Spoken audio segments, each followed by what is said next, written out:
함께 하나님을 예배하니 감사합니다. 이제 하나님의 말씀을 차분히 강해하여서 설교할 때 모두에게 하나님의 은혜가 넘치길 바랍니다.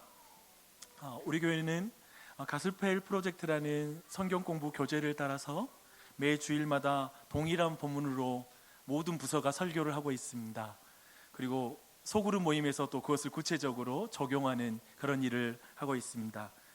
특별히 이제 이 가스펠 프로젝트라는 교재를 우리가 선택해서 따라가는 이유가 한 크게 세 가지가 있는데요.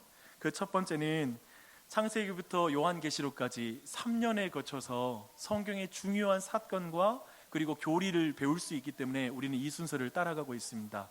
이제 4권이 곧 있으면 끝나거든요. 3분의 1이 왔어요. 근데 이제 앞으로 3분의 2가 남았습니다. 그래서 같이 성경을 알아가는 기쁨이 이 과정에 있었으면 좋겠습니다. 그리고 저희가 두 번째로 이 책을 따르는 이유는요, 모든 성경을 예수 그리스도께 연결하기 때문에 그렇습니다. 만약 우리 교회의 모든 가르침과 그리고 모든 모임, 활동의 결과가 여러분들을 예수 그리스도께 연결하지 않는다면 저는 우리 교회가 실패했다고 생각합니다. 사람이 많아지는 것과 상관없습니다. 여러분이 예수님과 연결되지 않으면 이 교회는 교회가 아닌 것입니다. 그런 의미에서 이 책이 끊임없이 그리스도께 연결하는 책이기 때문에 우리가 너무나 이 내용들이 우리에게 유익하다고 생각합니다. 마지막으로 이 책을 따르는 이유는요, 전 세대가 함께 동일한 본문으로 하나님의 말씀을 배울 수 있기 때문에 그렇습니다. 그래서 성도님들 모두에게 부탁드리고 싶은 것은 토요일 날이면 가는 영상이 있잖아요. 그것을 꼭 아이들과 함께 보고 주일을 위해서 기도해 주시길 바랍니다. 그리고 주일 밤에는 그날 들은 말씀으로 자녀들과 영적인 대화를 나눔으로 여러분 가정 자체가 하나님께 드려지는 예배당이 되었으면 좋겠습니다. 그렇다고 저는 가스펠 프로젝트가 되게 완벽한 책이라고 생각하진 않아요. 특별히 우리가 오늘 다루는 이 지혜서들, 즉 잠언서, 전도서, 그 다음에 욥기를 그냥 한 주씩만 다뤄요. 되게 짧게 다룹니다. 그런 의미에서 오늘 저는 전도서를 다루는데요, 오늘 한 번의 설교로 전도서 전체의 핵심 메시지를 다 나눌게요. 우리 교회 성도들이 다 알고 있어요. 제가 욕심이 너무 많아서 하나만 줘도 충분한데 너무 많이 줘가지고 힘들다는 거 알고 있는데 제가 그게 안 돼요. 그래서 어쩔 수 없으니까 여러분들 그냥 오늘 말씀 통해서 전도서 전체를 이해하는 그런 시간을 가졌으면 좋겠습니다. 특별히 저는 오늘 이 정리를 하는데 도움을 받은 자료가 있는데요, 바이블 프로젝트라는 그런 프로젝트가 또 있어요. 근데 거기에 있는 그 객관들을 참고하여서 오늘 설교를 준비했습니다. 오늘 이 말씀을 통해 하나님의 큰 은혜가 우리 모두에게 넘치길 바랍니다. 지난주까지 우리는 5주에 거쳐서 솔로몬의 역사를 다뤘습니다. 근데 그 5주 중에 한 주를 지혜서의 한 권인 잠언서를 잠깐 우리가 다뤘습니다. 그리고 오늘 우리는 전도서를 다룰 것이고요, 다음 주에는 욥기를 다룰 것입니다. 근데 이 지혜서가 다루고 있는 기본적인 질문이 있어요. 모든 지혜서가 다루는 질문, 답하고 있는 질문이 있는데요, 이 세상에서 잘 사는 것은 어떤 것일까? 어떻게 하면 잘 살 수 있는가라는 그 질문을 우리 모두에게 하고 있습니다. 근데 이 질문에 대해서 잠언, 전도서, 욥기가 각자 다른 관점으로 대답하고 있고 다른 깊이로 대답하고 있습니다. 그래서 저는 3색의 대답이다라고 표현하고 싶습니다.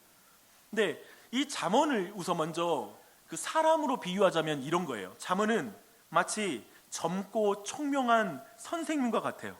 그 선생님이 우리의 실제 삶과 연결된 하나님의 지혜를 잘 사용하면 성공할 수 있다고 똑부러지게 대답하는 그 여자 선생님이에요.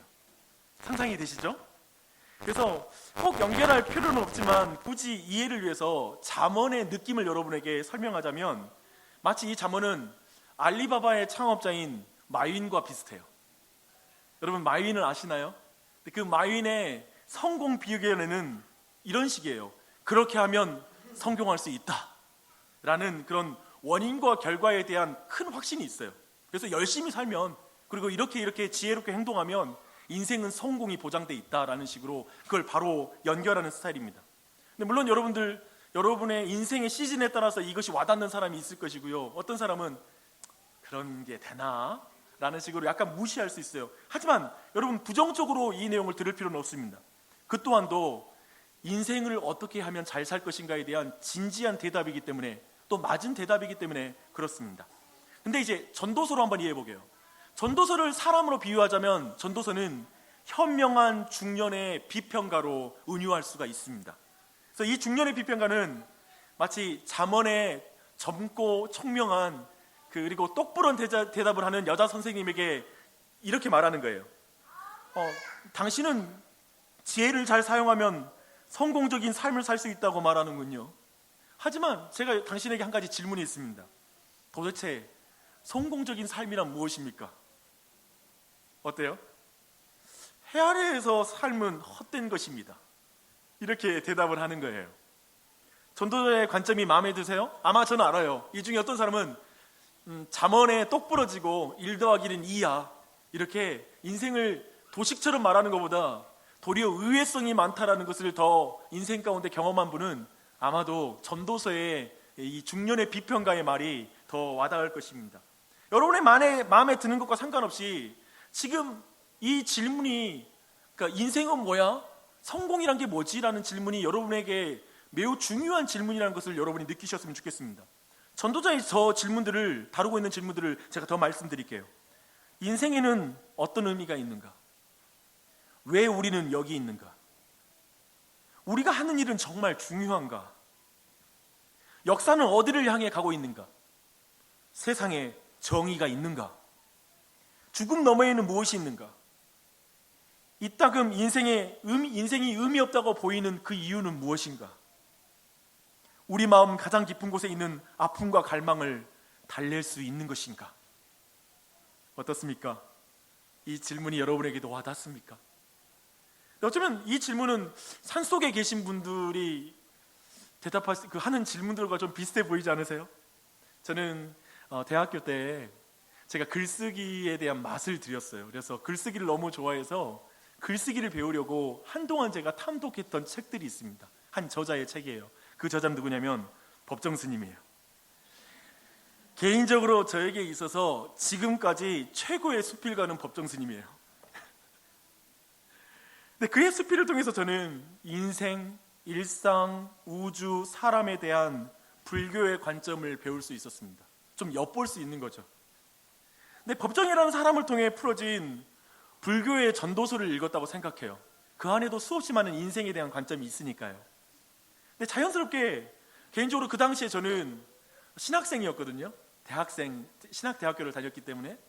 근데 그때 자연스럽게 내가 자주 읽는 설교집들, 그런 한국교회 목사님들 책들과 비교할 수밖에 없었어요. 근데 제 눈에 있잖아요, 한국교회의 물질적인 탐욕을 자극하는 수많은 기복 메시지보다 무소유에 대한 글이 더 매력적이더라고요. 내가 불신자의 입장에서는 차라리 무소유 책이 더 좋겠다라는 그런 생각을 한 적이 있습니다. 또 자연과 일상과 소소한 그 안에서의 아름다움을 보는 법정 스님의 그 눈이 성도들의 일상을 무시하고 그저 교회 안에서 수없이 많은 종교적인 행위를 하라고 요청하는 그 매서운 눈보다 더 따뜻하게 보이고 인생을 더 포괄적으로 보고 더 넓고 깊이 있게 담아내는 눈이다는 그런 생각이 든 적이 있어요. 그때 오해하지 마십시오. 제가 지금 종교다원주의를 말하는 것도 아니고 어떤 그 WCC를 지지하거나 그런 입장을 말하는 게 아니에요. 그때 저는 분명히 기독교의 진리에 대한 확신이 있었고요, 성경을 하나님의 말씀으로 믿었지만 제가 말하고 싶은 건 한국 교회가 말하는, 그리고 많은 목회자들이 말하는 인생의 의미보다 제가 볼 때 법정 스님이 인생의 의미와 그 깊이를, 그 넓이 있는 인생의 언어를 가지고 있다는 말이에요. 그래서 어쩌면 비그리스도인들 볼 때는 훨씬 더 깊이 있어 보이는 인생에 대한 지혜를 알려주는 것처럼 느껴졌습니다. 그럼 아마 그 시절에 제 개인적으로는 참 그게 헷갈렸던 것 같아요. 그런 내가 처음 전도서와 욥기의 내용을 진지하게 접했을 때 느낌은 약간은 불교에서 접한 그런 질문들, 그리고 인생을 보는 관찰과 좀 비슷하다는 그런 느낌을 좀 받았습니다. 하지만 저는 지금은 그 둘의 차이를 명백하게 이해하고 있습니다. 그런 의미에서 오늘 설교 말씀은 매우 분명해요. 전도자가 말하는 잘 사는 인생이란 뭔지에 대해서 그 의미를 오늘 정확하게 짚어보도록 하겠습니다. 그리고 특별히 헛되고 헛되다라고 말하는 이 전도서에서 계속해서 인생을 헛되다고 말하는 38회가 사용되거든요. 근데 구약 전체에 50회가 사용이 안 돼요. 거의 대부분을 전도에서 사용하는 거예요. 근데 그 의미가 무엇인지를 한번 밝혀보도록 하겠습니다. 그리고 그 내용의 결론의 마지막에 가서는 아마도 우리 모두는 다른 종교와 다른 지혜, 철학자들이 말하는 인생의 지혜와 기독교가 말하는, 그리고 전도서가 말하는 지혜가 어떤 근본적인 차이가 있는지를 확연하게 여러분이 구분할 수 있는 시간을 갖게 될 것입니다. 근데 우선 이제 전도서를 이해하는 중요한 열쇠를 먼저 알아보시게요. 전도서를 읽고 빠르게 이해하기 위해서 우리는 이 책에 두 가지 목소리가 있다는 것을 여러분이 먼저 기억해야 됩니다. 먼저는 현명한 중년의 선생님이라는 한 사람이 있어요. 오늘 말씀에서는 저는 그를 계속 비평가라고 말할게요. 근데 그 비평가가 있고요. 또 이 비평가가 전도서의 대부분의 목소리는 이 비평가의 목소리예요. 그리고 다른 목소리가 있는데 그건 저자입니다. 이 책의 저자. 즉, 이 저자는 이 비평가의 비평들을 수집했어요. 그리고 마지막 끝에 가서 이 저자의 중요한 역할이 나오는데요. 그가 모든 내용을 종합하고 결론을 내립니다. 그래서 이 내용을 쭉 살펴보도록 하겠습니다. 근데 우선 그렇다면 자연스럽게 우리 모두에게 질문이 떠오르는 거예요. 아니, 왜 저자는 비평가의 말을 듣고 싶어 하냐 이거예요. 굳이 이런 방식으로 쓸 필요가 없거든요. 직접 자신이 전하고 싶은 말을 쭉 서술해 주면 되잖아요. 근데 굳이 이런 문학적인 장치로 지금 전달하고 싶어하는 분명한 목적이 있다라는 거예요. 지난 한 주 동안 한반도를 들었다 놨다, 온탕 냉탕 온탕 막 왔다 갔다 그냥 우리를 그냥 막 들었다 놨다 하는 그 한 인물이 있어요. 트럼프. 근데 우리 전 세계가 너무 당혹스러운 거 뭐냐면, 트럼프는 이제까지 가지고 있는 외교의 코드를 완전히 무시한다라는 거예요. 외교의 그 절차, 그리고 그 안에 있는 방식을 깨고 있다라는 거예요. 알다시피 그렇기 때문에 트럼프를 해석하는 건 뭐냐면, 장사꾼의 비즈니스 마인드로 그의 모든 그 국제관계에 대한 그 대처를 해석하면 된다라고 말하기도 하잖아요. 그런 의미에서 트럼프는 이제 회담을 그냥 닫겠습니다라고 선언했을 때 엄청난 카드를 놓고 자신만의 방식을 취하여서 이 회담의 주도권을 취해 간다라고 많은 사람이 지금 해석하고 있습니다. 즉 뭐냐면, 극적인 효과를 나타내기 위해, 자신이 목적한 말을 얻어내기 위해서 그가 이런 방식을 취하고 있다는 것이죠. 동일하게 지금 전도서의 저자는 극적인 효과를 주기 위해서 지금 비평가를 데리고 온 거예요. 그 극적인 효과가 뭐냐면, 독자들의 세계관을 뒤집어 버리고 싶은 거예요. 지금 이 설교를 듣고 있는 우리들의 세계관을 깨고 싶은 거예요. 그가 어떤 식으로 이 세상을 관찰하고 깨고 있는지, 그것을 세 가지 관점으로 말하고 있는데요. 하나하나 한번 살펴보겠습니다. 첫 번째, 이 비평가의 관점은 뭐냐면, 시간의 흐름을 말하고 있습니다. 1장 4절 한번 보게요. 한 세대는 가고 한 세대는 오되 땅은 영원히 있도다. 11절 보십시오. 이전 세대들이 기억됨이 없으니 장래 세대도 그 후. 지금 비평가가 볼 때 이 세상을 가만히 관찰해 보니까 이 우주적인 규모에서 우리 모두는, 인간은 그저 순간에 불과하다는 것을 보는 거예요. 1장 4절에서 보면 땅과 사람을 비교하거든요.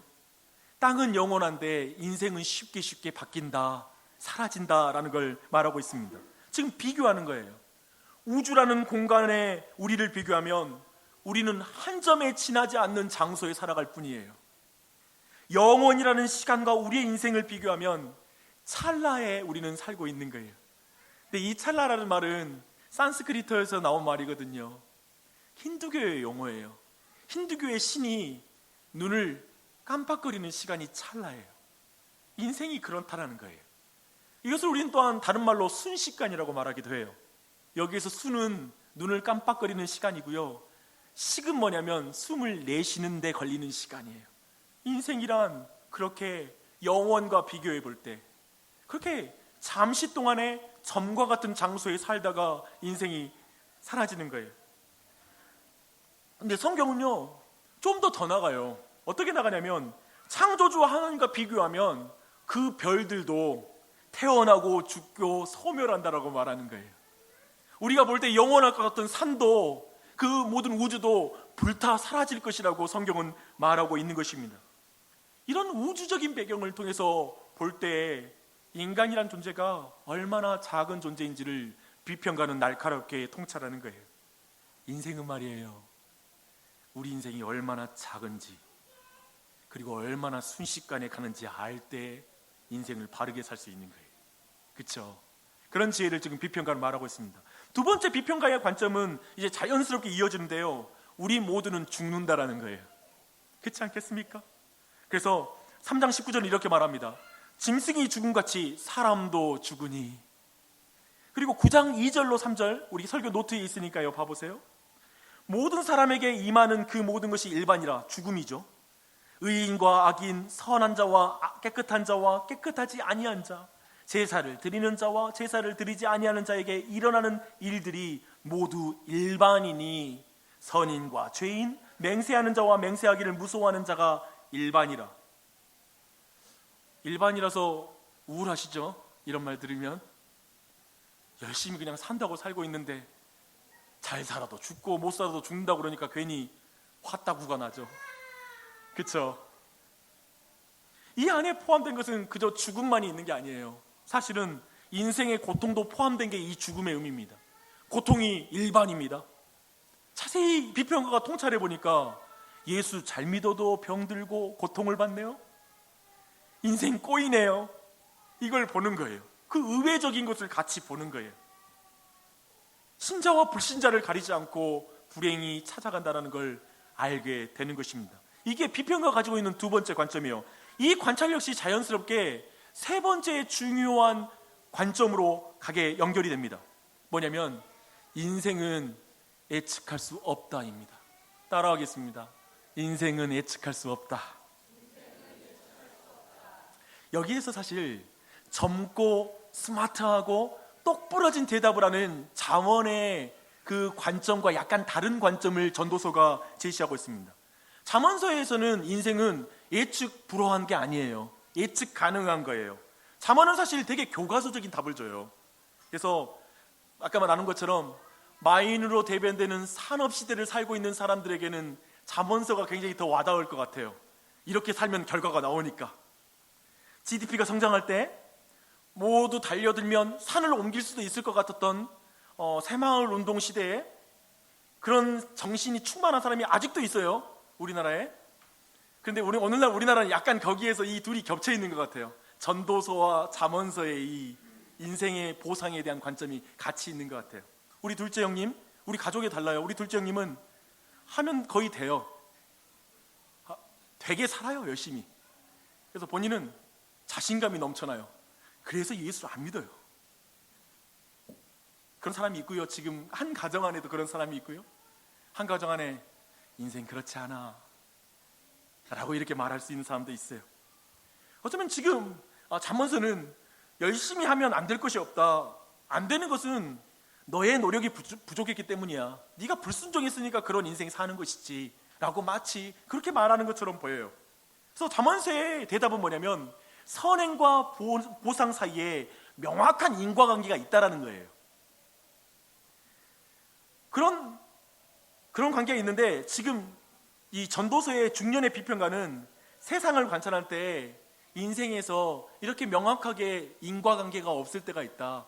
보상과 그 삶이 인과관계가 있지 않다라는 걸 있지 않을 수 있다라는 걸 전도서는 말하고 있습니다. 그 비평가는 지금 이 세상의 작은 결함을 보고 있는 거예요. 이 세상의 의외성들을 계속 보고 있는 거예요. 그걸 주목하고 있는 거예요. 그리고 그걸 이렇게 표현해요. 시기와 기회라고 불러요. 때와 기회에 따라 인생이 바뀌더라는 거예요. 그게 9장 11절에 나와요. 노트 보십시오. 내가 다시 해 아래에서 보니 빠른 경주자들이라고 선착하는 것이 아니며 용사들이라고 전쟁에서 승리하는 것이 아니며 지혜자들이라고 음식물을 얻는 것도 아니며 명철자들이라고 재물을 얻는 것도 아니며 지식인들이라고 은총을 입는 것도 아니니 이는 시기와 기회는 그들 모두에게 임함이라. 쉽게 말해 너무 근면하고 똑똑한데 때와 기회를 놓치면 인생 꼬이더라. 동의하시죠? 때와 시기 놓치면 참 사람 좋은데 인생이 이상하게 꼬이는 걸 보게 되는 거예요. 그걸 지금 전도자는 말하고 있는 것입니다. 12절은 굉장히 적나라해요. 계속 이어서 봐봐요. 분명히 사람은 자기의 시기도 알지 못하니 물고기들이 재난의 그물에 걸리고 새들이 올무에 걸린 마치 인생들도 재앙의 날이 그들에게 호련히 임하면 거기에 걸리느니라. 믿던지 믿지 않던지 인생의 재앙이 오면 탁 걸리더라는 거예요. 인생, 그 사람의 개인의 잘남으로 인생이 되지 않더라는 거예요. 환경과 국제 정세와 많은 환경에 의해서 한 사람의 사업도 결정되더라는 거예요. 그걸 지금 통찰하고 있는 거예요. 근데 성경이 이런 내용 다루고 있으니까 좀 당혹스럽지 않으세요? 최소한 전도서 정도면 이해되잖아요. 잠언서 말씀에 순종하면 복 받습니다. 아멘. 교회 봉사 열심히 하십시오. 그리고 여러 가지 순종하면 여러분 인생 잘 풀릴 줄 믿습니다. 아멘. 좀 우리는 똑부러진 대답 원하잖아요. 클리어한 거. 갑자기 전도서 가니까 갑자기 우리의 인생의 관점을 흐트러 놓은 것 같아요. 그래서 약간 불분명하지 않아서 좀 당혹스러울 수 있어요. 사랑하는 여러분, 생각해봐요. 자본주의 세상에서 사람들은 예측 가능성을 최대한 높게 돈을 벌고 있어요. 사실 이전에 우리가 다시 한번 점검할 게 뭐냐면, 지금 비평가의 요점이 뭐냐면요, 인생의 어떤 것도 통제할 수 없다라는 게 핵심 메시지예요. 지금 이 예측 불가능성은, 인생을 통제할 수 없어요. 모든 것이 예측 불허예요. 사실 자본주의 세상에서 사람들은 예측 가능성을 최대한 높이기 위해서 돈을 벌고 있어요. 돈으로 통제되지 않는 인생을 최대한 안정적으로 만들겠다라는 게 바로 우리가 돈을 버는 이유 아닙니까? 그리고 최대한 그것을 많이 쌓고 싶은 이유가 예측 가능성이잖아요. 통제하고 싶어서 그런 거예요. 이 예측 가능성을 위해서요, 정규직이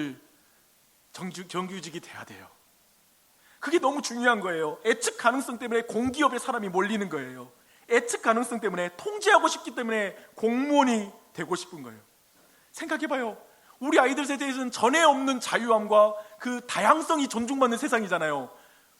그래서 이제는 모든 걸 존중해달라는 거잖아요. 다양성을, 성의 자유 이런 것도 다 요구해. 근데 직업은 공무원이야. 이 역설을 보세요.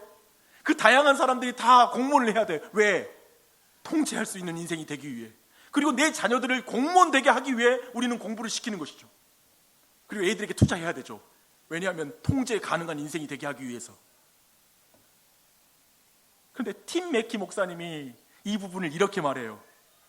자신의 인생을 지배하고 싶다면 그건 넘어지려고 준비하는 것과 같다. 놀랍지 않으세요? 자신의 인생을 통제하고 싶다면 그건 넘어지려고 준비하는 것과 같다. 인생은 통제할 수 없다는 거예요. 우리 인생을 통제하려고 할수록 우리 인생은 더 큰 고통이 찾아오는 거예요. 그리고 우리 아이들을 내 뜻대로, 더군다나 내 남편과 내 아내, 나도 통제가 안 되는데 다른 사람의 인생도 또 내 기준, 내가 원하는 기준이라는 그 안정적이라고 생각하는 그 기준에 그 인생을 다 맞추려고 하니까 부부 사이에도 싸우고 다투고 아이들과도 상처 주면서 사는 거예요. 결국엔 통제예요. 내 인생을 통제하고 싶은가? 여러분, 배우자와 자녀들을 통제하여 예측 가능성을 자신의 기준과 가치관 안에 붙잡아 두려면 도대체 얼마나 많은 돈이 필요한 것입니까? 정말 돈은 그것을 가능하게 해줄까요? 우리는 이 질문을 하게 되죠. 그러면서 이제 이 세 가지를 다시 한번 생각해 보세요. 시간이 간다. 그리고 인간은 죽는다. 그리고 마지막으로 통제할 수 없다. 예측할 수 없는 게 인생이다라는 이 세 가지의 가르침을 이제 이 전도서는 딱 하나의 은유로 그걸 표현해요. 그 하나의 표현이 뭐냐면 헤벨이라는 거예요. 헤벨. 이게 뭐냐면 우리가 1장 2절의 말씀에 나오거든요. 다 함께 읽어보게요. 이거 너무 중요하니까 시작. 전도자가 이르되 헛되고 헛되며 헛되고 헛되니 모든 것이 헛되도다. 비평가는 무려 40여 차례 동안 인생의 모든 것이 헛되다라고 헤벨이라는 원어를 사용해요. 너무 유명한 말씀이죠. 그런데요, 이 헤벨은 직역하면 뭐냐면 연기예요. 수증기, 연기가 직역하면 그거예요. 그런 의미에서 이건 헛되다라는 이렇게 의역하는 것이 아니라 먼저는 은유라는 것에 대해서 우리가 먼저 기억하고 거기에 따라 해석하는 게 합당합니다. 헤벨을 연기 혹은 수증기로 이해할 때 오늘 배웠던 세 가지의 인생에 대한 비평가의 관점이 그 안에 다 포함돼요. 연기라는 은유가 그걸 다 말해주고 있어요. 봐봐요. 인생을 생각해봐요. 이 인생은 연기와 같이 아름답고 신비롭지 않아요? 우리는 그런 인생을 살고 있어요. 근데 연기란 것은 있잖아요, 한 형태를 가지고 있다가 시간이 지나면 순식간에 그 형태가 달라져요. 그리고 또 시간이 지나면 순식간에 사라져버려요. 지금 연기는 인생이 이 세상에 시간이 간다라는 것을 명백하게 알려주는 그런 은유인 거예요. 그리고 또한 생각해봐요. 또는 연기가 눈에 확연하게 이렇게 보여서 고체처럼 보이잖아요. 때로는 그렇게 너무 확연해서 잡으면 잡혀질 것 같잖아요, 연기라는 게. 근데 잡으면 손가락 사이로 다 흘러나가고 맙니다. 통제가 안 되는 거예요. 통제가 안 되는 거예요. 때론 우리는 인생에 안개가 끼면 한 치 앞도 보지 못할 때가 있어요. 예측 불가능성이죠. 한 치 앞도 예측할 수 없는 상황에 처하게 되는 거예요. 이렇게 우리가 연기를 통해서 헤벨, 헛되다를 이해하게 되면 이 헤벨의 의미는 더욱더 분명하게 우리에게 와닿습니다. 지금 비평가는 인생이 허무하다고 이렇게 말하는 게 아니에요. 단순히 그 말이 아니라 사실 그 말, 이걸 지금 헤벨을 허무하다라고 번역했을 때 우리는 전도서를 볼 때 허무주의자의 글처럼 보이잖아요. 그런 게 아니라 이걸 연기로 해석했을 때 비평가는 인생이란 연기처럼 혼란스럽고 제어 불가능한 것이다 라고 이렇게 말하는 것이죠. 인생은 연기와 같고 연기와 같으며 연기와 같으니 인생은 연기와 같다. 지금 이걸 은유적으로 말하면 그런 식으로 표현할 수가 있겠죠. 근데 그렇게 말했을 때 방금 말했던 전체의 비평가의 관점을 다 담을 수 있는 한 가지, 모든 사람이 이해할 수 있는 표현이 되는 것입니다. 놀랍게도 비평가는 이제 그러면 질문이 자연스럽게 생기죠. 아, 그래, 연기와 같은 인생 그러면 어떻게 살아야 되나? 라는 질문이 들죠. 그 질문에 대해서 비평가는 놀랍게도 먼저 잠언의 관점대로 살라고 말해요. 이 지점을 여러분 주목해야 돼요. 일반적으로 있잖아요, 중년 중에 되게 짓궂은 분들이 있어요. 예를 들면 청년들이 막 열심히 하면 된다, 아, 정말 내가 최선을 다하면 인생에 너무나 달콤한 보상이 주어질 거야 하면서 열심히 살아가는 청년들에게 꼭 이렇게 말해요. 해도 안 되는 게 있어. 굉장히 나쁜 중년, 미워. 근데 그러면 청년들이 얼마나 당혹스럽겠어요. 그래서 물을 거예요. 아, 그럼 어떻게 하라고요? 라고 말하겠죠. 근데 중년이 이렇게 말하는 거예요. 욕심 부리지 말고 적당히 살아. 이 표현, 그러니까 숫자대로 안 되니까 적당히 살아 라는 식으로 가요. 이 지점이 전도서의 비평가의 관점과 다른 거예요.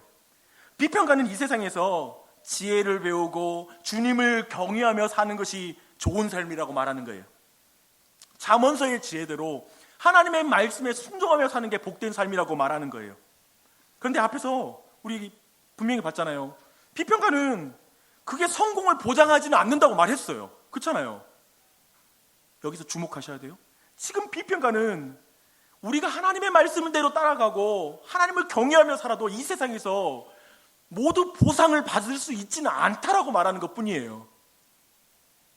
다만 그렇게 본다면 우리는 비평가가 회의주의 성향을 가진 인습을 타파하는 그런 사람이다라고 해석될 수는 없어요. 그게 아니라는 걸 알게 돼요. 염세적인 세계관을 가진 사람이라고 해석되지 않는 거예요. 그저 이 비평가는 인간 실존에 대해서 깊이 묵상하는 사람인 거예요. 그리고 모든 신앙생활 할 때 다양한 인생이 있구나. 그저 교회에서 여러분 이 말대로 내 말씀대로 순종하면 세상에 보상이 있습니다, 복 받을 것입니다 라는 식으로 신앙이 굴러가지 않는다는 걸 아는 거예요. 그런 식으로 기독교를 단순화시킬 수는 없다는 걸, 인생의 의미를 그렇게 표현하면 안 된다는 걸 알고 있는 거예요. 그리고 그 지점을 정확하게 지적하는 거예요. 그래서 이렇게 말하는 것입니다. 그래, 말씀대로 살아도 힘든 길을 걸을 수 있습니다. 완전한 보상을 받지 못할 수도 있습니다. 모든 것이 불확실해질 수도 있습니다. 그래도 그 길을 가야 합니다. 신자가 그 길을 가지 않고 어느 길을 가려고 합니까? 잠언의 지혜를 그대로 가져와 말씀에 순종하는 삶을 살아가는 것이 잘 사는 것입니다 라고 이렇게 주장하는 것입니다. 이게 전도서의 지혜입니다. 전도서는 정확하게 정통파 지혜자예요. 자칫 우리가 잠언서와 전도서의 그 뉘앙스와 느낌이 너무 다른 것 같고 다른 말을 하는 것처럼 보이는데 사실은 결론은 같은 거예요. 하나님을 경외해라, 주의 말씀을 따라라. 그게 맞다. 다만 그렇다고 해서 보상받지 않을 수 있다는 걸 알아라. 너희들이 생각하는 물질적인 복이 뒤따르지 않을 수도 있다는 걸 알아라. 그래도 그 길 가는 거다. 신자는 더 차원이 높죠. 이제 욥기로 가면 어떻게 되는 줄 아세요? 이유도 몰라요. 너무 선한 사람이 고난을 당하는 거예요. 보상이 전혀 안 주어지고 도리어 화가 임하는 거예요. 그래도 신자는 어떤 사람이 돼야 되는가가 욥기가 다루고 있어요. 다음 주에 우리가 그걸 다룰 거예요. 그리고 이제 전도서 더 넘어가 볼게요. 근데 전도서가 더 자주 말하는 건 뭐냐면 인생을 통제하는 것이 불가능하니 애쓰지 말라고 조언을 해요. 대신 손을 열고 물건을 잡는 법을 배우라고 말하는 거예요. 이 표현이 난 참 좋아요. 손을 열고 물건을 잡으려면 어떻게 해야 되는 줄 아세요? 이렇게 하면 떨어져요. 이렇게 해야 돼요. 손바닥을 위로 올려서. 지금 뭐냐면 철저하게 전도서의 지혜는 뭐냐면 겸손하게 하나님 앞에 손을 내밀어 그분 앞에 받고 살라는 거예요. 주신 대로 받고 그를 누리며 살라고 말하고 있습니다. 어려운 말이죠. 이 말씀은 통제할 수 있는 것이 단 한 가지라는 말이에요. 지금 내가 손을 이렇게 들 것이냐 이렇게 할 것이냐는 내가 통제할 수 있다는 거예요. 그 외의 것은 통제할 수 없어요. 지금 이 순간에 대한 우리의 태도는 우리가 결정할 수 있다는 거예요.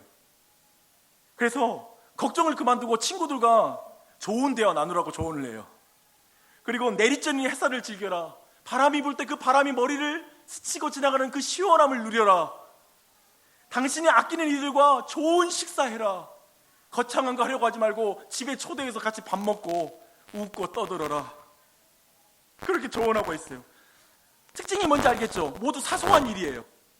전도서의 지혜는 사소한 거예요. 매일 만나는 그 사소한 것에 대해 여러분이 취하는 태도가 바로 여러분이 통제할 수 있는 거라고 말하고 있는 거예요. 그거밖에 통제할 게 없어요. 매일 회사 출근해서 여러분이 취하는 태도, 그건 여러분이 취할 수 있는 거라는 거예요. 거기서 지혜를 결정하라고 말하고 있습니다. 근데 저는 여기서 여러분이 한 가지 오해하지 않았으면 할 부분이 있습니다.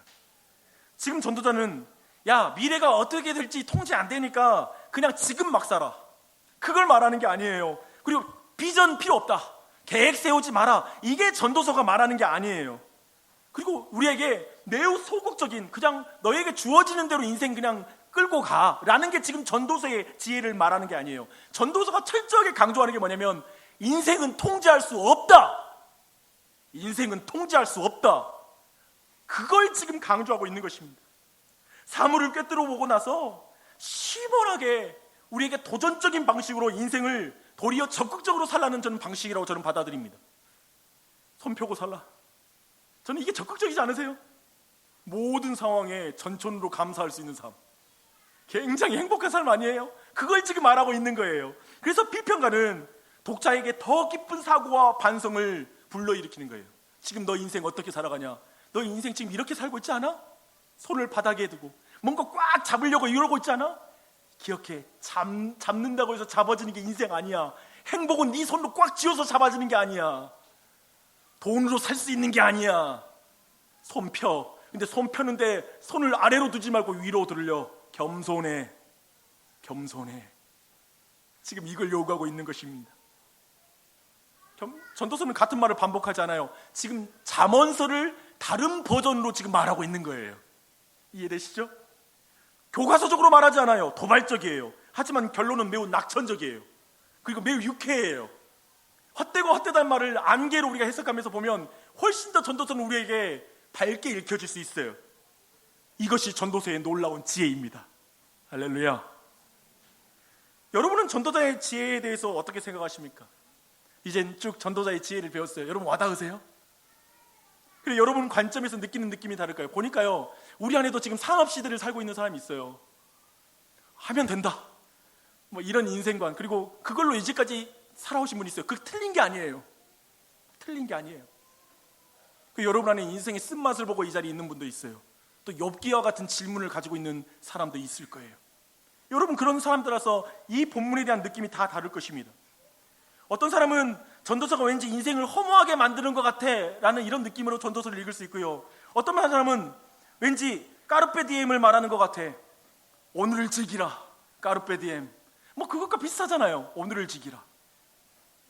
또 어쩌면 이 전도서의 내용은 게을러 보이고 인생의 낙오자들을 위로하는 말처럼 보일 수 있어요. 어떤 분은 정확하게 모든 종교가 여기까지는 말하고 있잖아요. 그래서 모든 종교와 차별점이 없는데 이런 거야 뭐 다른 종교에서 충분히 볼 수 있는 관점인 것 같은데라고 느끼는 분도 있어요. 여기까지만 보면 전도서는 그렇게 다양한 해석을 낳는 그런 책처럼 보입니다. 그래서 책의 끝에서 이제 드디어 저자가 등장해요. 그리고 저자가 이 모든 결론을 내려줘요. 전도서의 저자는 인생은 안개다라는 말을 통해서 우리가 소망을 잃는 게 아니라 겸손해져서 이해할 수 없을 때라도 인생이 의미가 있다는 걸 믿고 우리가 살아가기를 원하고 있어요. 우리 인생이 수없이 그럴 때가 있잖아요. 우리 인생을 잘 봐요. 이해할 수 없는 순간이 찾아오잖아요. 내 결정으로서 오기도 하고 주변의 사람들의 실패를 통해서도 내 삶에 영향을 주기도 해요. 수없이 많이 우리가 이해할 수 없는 삶의 고통과 질병과 어려운 해석이 불가능한 인생을 살아갈 때에도 여기에 인생의 의미가 있다는 걸 믿음으로 살아가길 원하는 게 전도서의 지혜인 것입니다. 이렇게 하는 이유가 있어요. 왜냐하면 전도서는 어느 날 왕이 오셔서 해배를 지울 거라고 믿는 거예요. 어느 날 왕이 올 것이다. 그래서 우리의 인생의 허무함을 지울 것이다. 안개와 같은 인생의 찰나에 지나지 않는 순간을 영원과 연결시킬 것이다.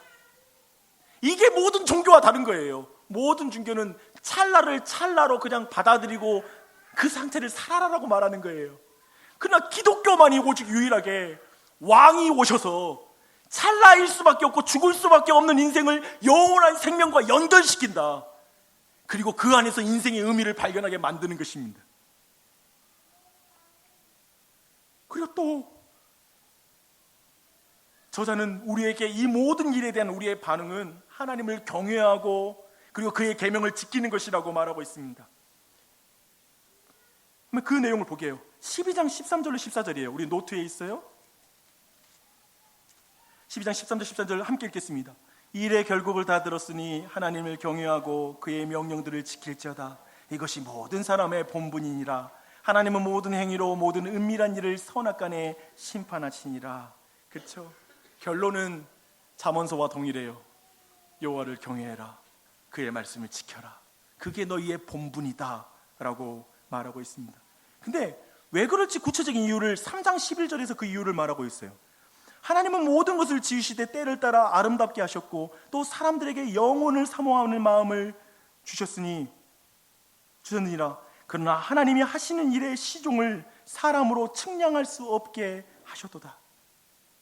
우주에 점에 지나지 않는 공간에서 찰나를 살아가는 인생들, 근데 그 찰나의 인생조차도 한 치 앞도 내다보지 못하는 인생에게 지혜로운 삶은 유일하게 분명한 하나님을 경외하고 유일하게 확실한 하나님의 말씀을 믿는 것만이 인생에게 지혜롭다고 결론을 내리는 것입니다. 모든 게 불확실하거든요. 주 안에 사랑하는 여러분, 우리는 모든 인간은 세상 속에서 잘 사는 삶의 비결을 알고 이해하기를 원합니다. 미래도 최대한 예측하고 살고 싶지 않으세요? 관리 가능한 변수로만 내 인생이 꾸며졌으면 좋겠습니다. 그러나 인간은 하나님이 아니기에 그럴 수 없다라고 오늘 3장 11절은 말하고 있는 것입니다. 애초에 그렇게 안 뒀대요. 오직 하나님만 그런 분이시래요. 타락한 세상, 그러기에 자주 혼돈하고 뒤틀린 세상 속에서 신실한 자는 절망하지 않고 신뢰할 만한 하나님을 붙드는 거예요.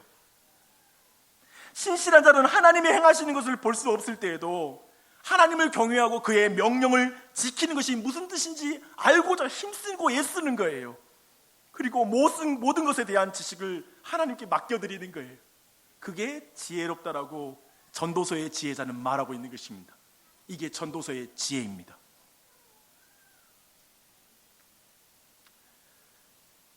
오늘 말씀을 시작할 때 제가 젊었을 때 읽었던 불교의 책에 대한 이야기를 나눴습니다. 저는 지금도 한번 생각을 해봐요. 과연 여러분이 성경을 통해 보는 기독교의 인생, 삶, 그런 인생을 볼 수 있는 그 눈이, 한국교회의 그 독특한 특징 중 하나는 몇 가지의 종교 행위로 규정되어 있어요. 되게 인생을 보는 게 가벼워요. 교회 다녀 말어, 이걸로 평가가 끝나요. 예수 믿어 안 믿어 중요하죠. 그 외에는 그렇게 단순하게 사람을 물어보는 사람은 그 불신자하고 다를 게 교회 다니는 거하고 예수 믿는다는 고백 외에는 다른 일상에서는 차이가 거의 없어요. 이해되시죠? 근데 제가 봤던 건 뭐냐면, 그럴수록 어떻게 되냐면 불신자들은 훨씬 더 불교와 다른 종교가 말하는 인생의 그 깊이가 더 넓어 보이고 매력적으로 보여요. 깊어 보여, 솔직히 말하면. 저는 이게 고민이었어요, 제게. 내가 기독교를 믿고 내가 예수를 믿는데, 내가 성경을 알고 있는데 왜 이게 매력적으로 보이지? 그리고 왜 기독교는 이렇게 설명이 빈약하지? 라는 질문이었어요. 그게 제 개인적으로 있었던 질문이었어요. 근데 보니까요, 이게 신앙의 시즌마다 조금씩 달라져요.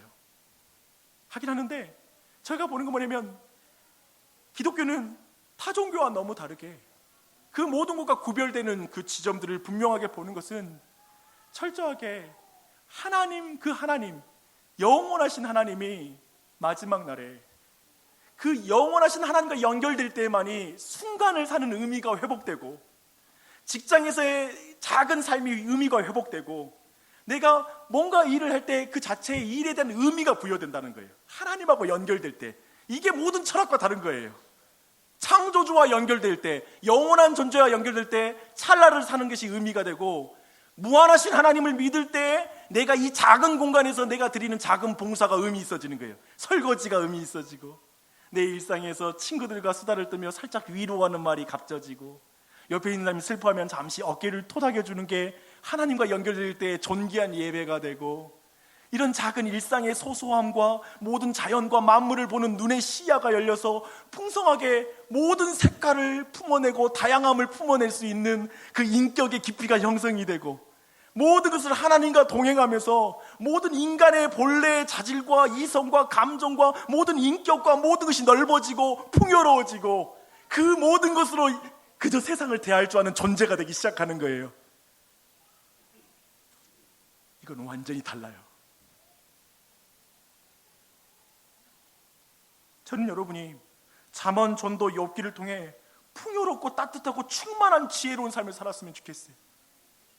그저 1+1은 2야, 너가 하는 만큼 인생 달려있어라는 식으로 인생을 그냥 그 정도만 보는 게 아니라, 그것도 중요해요.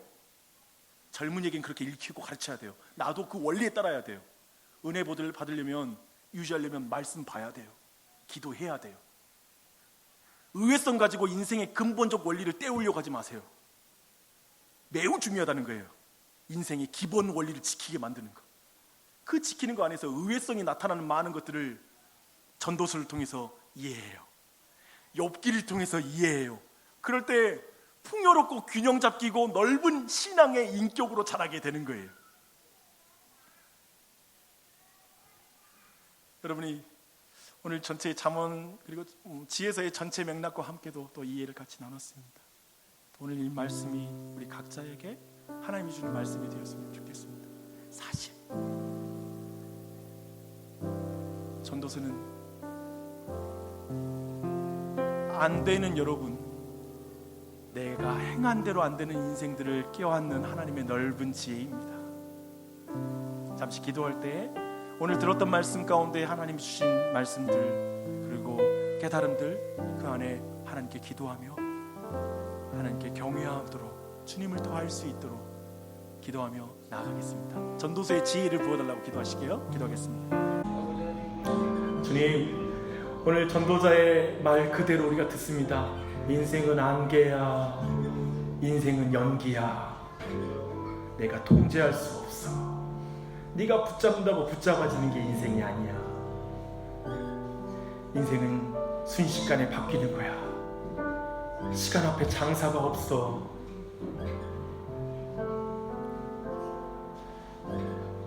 이런 모든 헤벨, 연기라고 말하는 이 전도서의 지혜자의 말을 우리 모두가 듣습니다. 그러나 그런 우리에게 유일하게 인생의 의미를 발견할 수 있는 건 헛될 수밖에 없는 인생이 유일하게 찰나를 살아가는 존재가 유일하게 의미를 발견할 수 있는 건 영원하신 하나님을 믿을 때에만, 그분과 연결될 때에만 가능한 줄 믿습니다. 이 작은 장소에서 하나님을 위해서 하는 일이라고는 고작 설거지와 아이들 보는 것과 그저 내 일상에 대단한 일을 하지 못하는 인생이 의미일 수 있는 것은 오직 영원하신 하나님께서 역사를 주관하고 온 세상을 다스리신 하나님께서 그 인생을 모든 것과 연결시켜줄 때에만 그 작은 일이 의미가 있는 일이 된 줄 믿습니다. 주여, 많은 걸 가져도 의미 없다라고 느끼는 많은 사람들, 정말 너무나 열심히 살았지만 나중에 너무나 후회가 되고 너무나 공허함을 느끼는 이 시대 속에서 참으로 영원히 변치 않는 하나님을 믿고 그 하나님 진정한 왕이 나의 해배를 지워주시고 나의 덧없음과 순간적인과 내 연약함과 내 부족함과 내 나약함을 지워주시는 참된 왕이 계시고 그분이 마지막 날에 심판하실 걸 믿을 때에만 우리의 인생은 가치 있고 존귀하게 되며 더욱 적극적이고 힘있고 즐겁게 순간을 만족하며 과정을 즐거워하며 그저 작은 것을 기뻐하며 일상을 소중하게 여기며 작은 햇살과 버터하며 바람과 버터하며 내게 주어진 관계, 내 남편, 내 아내를 소중히 여기며 내 자녀들의 있는 그대로의 모습을 사랑할 줄 알며 교회의 부족함을 품을 줄 알며 다른 사람의 인생을 넉넉하게 품을 수 있는 시간표를 가질 줄 알고 다른 사람을 향한 그 편팔과 가슴을 가질 수 있는 인생이 될 줄 믿습니다. 주여, 우리에게 기독교 신앙이, 성경이 그저 유치하게 그저 우리의 인생을 품는 게 아니라 이렇게 넓고 큰 존재로 우리를 이끌어가고 있음을 믿고 부지런히 말씀을 묵상하고 하나님을 더 알아가게 해주시고 하나님을 경외하는 자리로 나아갈 수 있도록 도와주시옵소서. 우리 안에 알지만 안 되는 그 자리에 머물지 말고 주님의 도우심을 간구하며 기도하고 묵상하며 더욱 그 말씀을 실천하길 힘쓰게 하여 주시옵소서. 그래서 잠언의 지혜가 있게 하여 주시옵소서, 전도서의 지혜가 있게 하여 주시옵소서, 욥기의 지혜가 온 교회에 가득하게 하여 주시옵소서. 오직 그것만이 이 시대에 모든 전교와 모든 철학과 구별되는 교회를 만드는 줄 믿습니다. 거룩한 교회가 될 줄 믿습니다. 우리 교회를 그렇게 이끌어가 주시옵소서. 감사드리며 이제 우리가 드리는 모든 물질을 받으시옵소서. 예수님의 이름 받들어 기도드립니다.